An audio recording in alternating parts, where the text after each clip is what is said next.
സമൂഹത്തിലാകെ കാരുണ്യത്തിന്റെ വക്താവായി ശ്രീമാൻ ഉമ്മൻചാണ്ടി എന്ന ജനവികാരം പടർന്നു കയറുകയും ചെയ്തപ്പോഴാണ്, നിങ്ങൾ ആലോചിച്ച് നോക്കുക, ഞങ്ങൾ ഇപ്പോഴും പറയാണ്, ആ നേതാവിനെ കല്ലെറിഞ്ഞ് കൊല്ലാൻ നിങ്ങളുടെ CPM-ന്റെ ഉന്നത നേതൃത്വത്തിന്റെ കൃത്യമായ അറിവും നിർദ്ദേശവും ഇല്ലാതെ കണ്ണൂര് പോലുള്ള സ്ഥലത്ത് നിങ്ങളുടെ സംസ്ഥാനത്തിലെ CPM-ന്റെ സെക്രട്ടറി ഉൾപ്പെടെയുള്ള ആളുകൾ അറിയാതെ ഉമ്മൻചാണ്ടിക്ക് നേരെ ഒരു വധശ്രമം ഉണ്ടാകില്ല എന്ന യാഥാർത്ഥ്യം ഞങ്ങൾ കൃത്യമായി അറിയുന്നവരാണ്.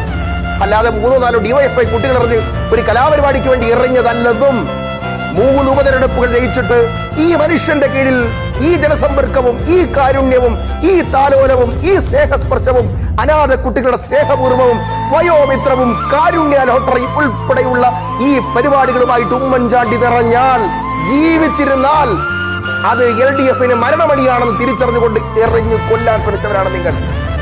അതിലും തളരാതെ നിന്നപ്പോ വിളിച്ചു വരുത്തി നിങ്ങളുടെ ദേശാഭിമാനിയുടെ മുൻ അസോസിയേറ്റിന്റെ എഡിറ്റർ ശ്രീ മാധവൻകുട്ടി പറഞ്ഞതുപോലെ പേനത്തുമ്പിൽ നിന്നും ഞങ്ങൾ അറിയാതെ അപവാദം പറഞ്ഞു പോയി കേട്ടോ, മാപ്പ് മാപ്പ്. നിങ്ങളുടെ ദേശാഭിമാനി നിങ്ങളുടെ ചാനലിന്റെ ലേഖകൻ പറയുന്ന ഒരു വാചകമുണ്ട്, അറപ്പുളവാക്കുന്ന ഒരു ചോദ്യം ഞാൻ അറിയാതെ ഒന്ന് ചോദിച്ചു പോയി. ആ മനുഷ്യനൊന്ന് തിരിഞ്ഞു നിന്നു, മന്ദസ്മിതത്തോടു കൂടി എന്റെ നോക്കി. ആ കണ്ണുകൾ നിറഞ്ഞിരുന്നുവോ എന്ന് ഞാൻ സംശയിച്ചു. ഞാൻ അങ്ങനെ ചോദിക്കാൻ പാടില്ലായിരുന്നു എന്ന് പറഞ്ഞത് ദേശാഭിമാനിയുടെ ലേഖകനാണ്, കൈരളിയുടെ ലേഖകനാണ്. മറന്നുപോകേണ്ടതില്ല. എല്ലാവരും നിങ്ങൾക്കറിയോ, അവസാനം തെരഞ്ഞെടുപ്പിന്റെ ഒരു 1ാമത്തെ ഘട്ടം വന്നപ്പോഴാണ്, നിങ്ങൾ ആലോചിച്ചു നോക്കുക, നിങ്ങൾ ചെയ്തത് പരാതിക്കാരിയെ വിളിച്ചു വരുത്തി ആ മനുഷ്യനെ കൊത്തിപ്പറിക്കാൻ, വന്ധ്യവയോധികരായ നിങ്ങളുടെ കാരുണ്യത്തിന്റെ കള്ളിനെ നശിപ്പിക്കാൻ നിങ്ങൾ CBI എൻക്വയറി പ്രഖ്യാപിച്ചത്. വേങ്ങര തെരഞ്ഞെടുപ്പിന്റെ അന്നാണ് നിങ്ങൾ ശിവരാജൻ കമ്മീഷന്റെ റിപ്പോർട്ട് മേശപ്പുറത്ത് വെച്ച് വീണ്ടും ചർച്ച ചെയ്തത്. നിങ്ങൾ വേട്ടയാടിക്കൊണ്ടേയിരുന്നു, ശാരീരികമായിട്ട് ആക്രമിച്ച് കൊല്ലാൻ തന്നെയാണ് നിങ്ങൾ ശ്രമിച്ചത്. ഞങ്ങൾക്ക് ഇപ്പോഴും പറയാം, ആ മനുഷ്യൻ മരിക്കണേ എന്ന് ആഗ്രഹിച്ചത് നിങ്ങളാണ്. പക്ഷെ അദ്ദേഹത്തിന് ജനങ്ങൾ പൊതിഞ്ഞു വെച്ചു. ഒരു കാര്യം കൂടി പറഞ്ഞു തരാം, എല്ലാം കഴിഞ്ഞു. നിങ്ങൾക്കറിയോ, ആ മനുഷ്യൻ മരിക്കുന്നതിന് മുമ്പ് CBI എൻക്വയറി നടത്തിയിട്ട് നിരപരാധിയാണെന്നും ഒരു വസ്തുതയുമില്ലെന്നും പറഞ്ഞുകൊണ്ട് അദ്ദേഹത്തിനെ വിട്ടു. അത് ആ മനുഷ്യൻ 53 കൊല്ലക്കാലം ജനങ്ങളോട് ചെയ്ത കാരുണ്യത്തിന്റെ ദൈവഹിതമാണ്. നിങ്ങൾ കണ്ടില്ലേ? നിങ്ങളുടെ നേതാക്കന്മാർ മുഴുവൻ കണ്ടില്ലേ? നിങ്ങളുടെ വാസവൻ ഉൾപ്പെടെയുള്ളവർ മുമ്പിലിരുന്ന് കണ്ടല്ലോ. 36-40 മണിക്കൂർ നേരം ആ മനുഷ്യനെ കൊണ്ടുപോകുമ്പോ കോൺഗ്രസ് അല്ലാത്തവർ, പാവങ്ങൾ, സാധാരണക്കാർ നെഞ്ചുമുട്ടി നിലവിളിച്ചുകൊണ്ട് ആ മനുഷ്യനെ ഒന്ന് കാണാൻ ഓടുന്നത് നിങ്ങൾ കണ്ടില്ലേ? ആ മനുഷ്യനെ വേണ്ടിയിട്ട് രായും പകലും കാത്തിരിക്കുന്നത് നിങ്ങൾ കണ്ടില്ലേ? ആ മനുഷ്യനെ ഒന്ന് ചുംബിക്കാൻ ഓടിയെത്തുന്നത് നിങ്ങൾ കണ്ടില്ലേ?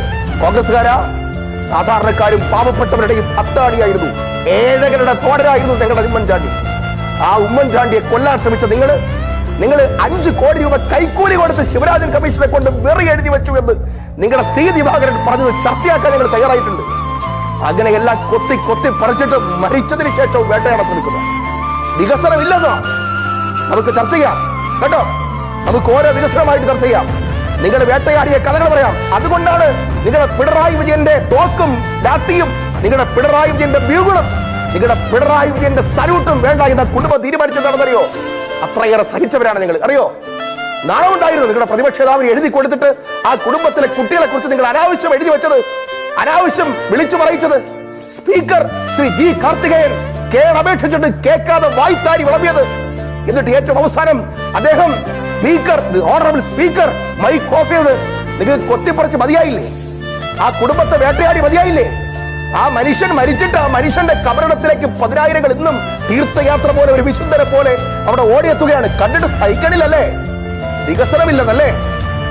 ആ മനുഷ്യനെ മരിച്ചിട്ടും നിങ്ങൾ വേട്ടയാടുകയാണല്ലേ? നമുക്ക് ചർച്ച ചെയ്യാം. ഉമ്മൻചാണ്ടി എന്ന അക്ഷരം അറിയോ? ദൈവത്തിന്റെ കയ്യൊപ്പുള്ള വിശുദ്ധനായ മനുഷ്യനെ കുറിച്ച് ചർച്ച ചെയ്യാന്നേ ഞങ്ങൾക്ക് ഭയമില്ല. ഇനി അതല്ല വികസനം, അതല്ല മറ്റു കാര്യങ്ങൾ ചർച്ച ചെയ്യണോ? നിങ്ങളുടെ SFI-കാരന്മാരുടെ ഇവിടെ വ്യാജ സർട്ടിഫിക്കറ്റിനെ കുറിച്ച് ചർച്ച ചെയ്യണോ? SFI-കാരന്മാരുടെ വ്യാജ ഡിഗ്രിയെ കുറിച്ച് ചർച്ച ചെയ്യണോ? വ്യാജ രേഖകൾ, വ്യാജ സർട്ടിഫിക്കറ്റുകൾ, നിങ്ങളുടെ DYFI നേതാവിന് കൗൺസിലറാവാൻ വേണ്ടി നടത്തിയ വ്യാജ രേഖകൾ ചർച്ച ചെയ്യണം.